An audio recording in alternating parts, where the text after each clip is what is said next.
I'm Neil Bhathela. Originally from Raleigh, North Carolina. I went to UNC Chapel Hill, so I'm a Tar Heel.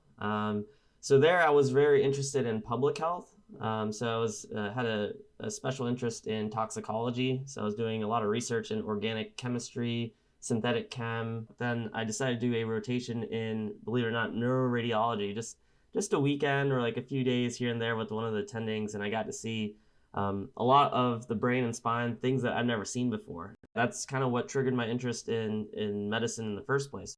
I'll be honest, when I did neurology to start with, it was way too complicated. So it was through Raleigh Neurology, believe it or not, and I was like, hey, is it any chance that I could actually just shadow or just kind of see how you do things in person? Just during that day, I got to see Parkinson's for the first time. I got to see patients with MS. I got to see patients who had epilepsy. So when I first used Sketchy, this was I believe my first year in med school. So this is the first iteration of Sketchy. It was really SketchyMicro. And I kind of joked at the time, I was like, oh shoot, I really wish there was a Sketchy Neuro. How great would that be? And it was funny to hear that was something that was being developed around the same time that I was wrapping up my training. So developing the curriculum or working on the curriculum and some of the content was a very neat and rewarding opportunity, particularly since it helped me so much when I was in med school. The cool part is I try to incorporate things that would make things stick. So high yield items, especially that are on the boards, are things that you'd see just in the actual patient encounter itself.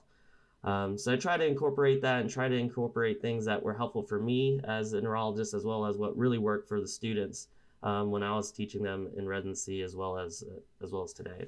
If you think about how we present patients, how we discuss cases, and how we even reflect on cases, it is all storytelling.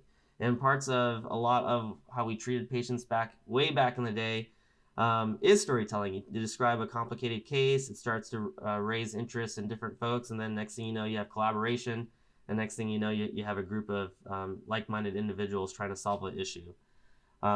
So storytelling, that's the best way of learning, in my opinion. And if you think about some of your best or strongest memories, it's hard not to put it in a story.